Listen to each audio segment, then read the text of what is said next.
नमस्ते। एक छोटा सा उदाहरण लेके आया हूँ मैं। कहानी तो नहीं कहूँगा उसको।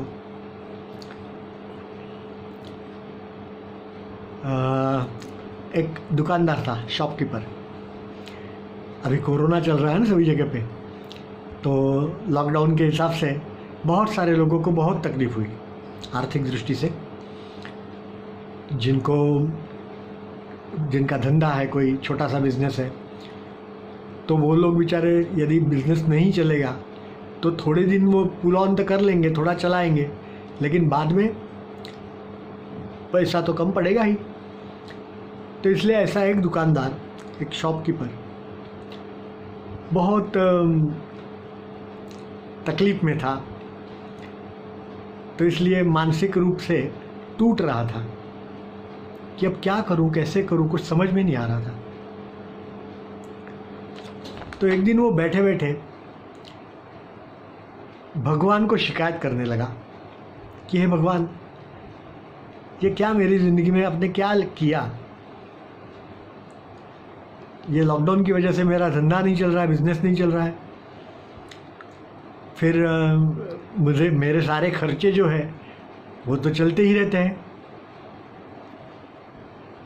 मेरे बेटे की स्कूल की पढ़ाई करनी है, तो उसके लिए मुझे स्कूल की फ़ीस देनी है। मेरा लाइट बिल देना है, घर का, दुकान में दो तीन लड़के काम करते हैं, उनका सैलरी देना है, उनकी तनख्वाह तो देनी पड़ेगी ना। तो और बहुत सारी चीज़ें ऐसी वो भगवान को कह रहा था शिकायत के तौर पे। फिर उस दिन क्या मालूम, भगवान प्रसन्न हुए और उसके सामने आके खड़े हो गए।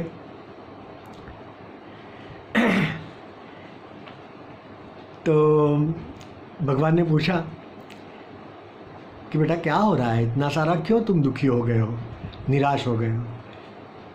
ये तो ऐसा चलता रहता है, कभी सुख कभी दुख, कहीं खुशी कभी गम, हम कहते हैं ना। तो वो तो चलता ही रहता है, तो इतना निराश मत हो।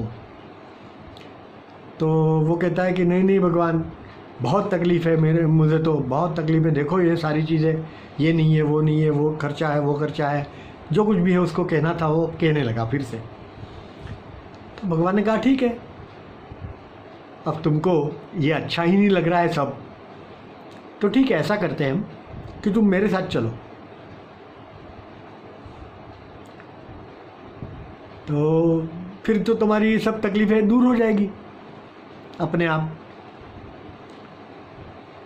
तो उसने एक मिनट के लिए वो ऐसा चकित हो गया कि अरे अब क्या कहूँ मैं। भगवान ने जब कहा कि तुम मेरे साथ चलो, इसका मतलब क्या हुआ कि तुम्हारी मृत्यु हो जाएगी। तुम्हारी मृत्यु हो जाएगी तो तुम्हारी सारी जो समस्याएं जो है वो पूरी हो जाएगी। तो उसने एक सेकंड के लिए सोचा कि अरे अब जवाब देना मुश्किल है। फिर भी उसने कहा भगवान नहीं, मैं तुम्हारे साथ तो नहीं आ सकता। ये जो है इसमें से ही मैं कुछ रास्ता निकाल लूँगा, देखते हैं, लेकिन मैं तुम्हारे साथ तो नहीं आ सकता। मेरे बहुत सारे काम बाकी है, ये करना है, वो करना है, बच्चों को पढ़ाना है, मेरे माँ बाप है उनकी सेवा करनी है, वगैरह वगैरह, जो कुछ भी उसको कहना था वो उन्होंने कह दिया और कहा कि मैं तुम्हारे साथ नहीं आ सकता, मैं जो यहाँ है वो मैं चला लूँगा। तो हमारी भी ऐसी अवस्था है, हम एक्सेप्ट नहीं करते। परिस्थिति जो आती है उसको स्वीकार करें। सभी परिस्थितियाँ एक जैसी नहीं होती। सुख के बाद दुख, दुख के बाद सुख, ये तो आना ही है। कहते हैं ना, ये दिन भी निकल जाएंगे।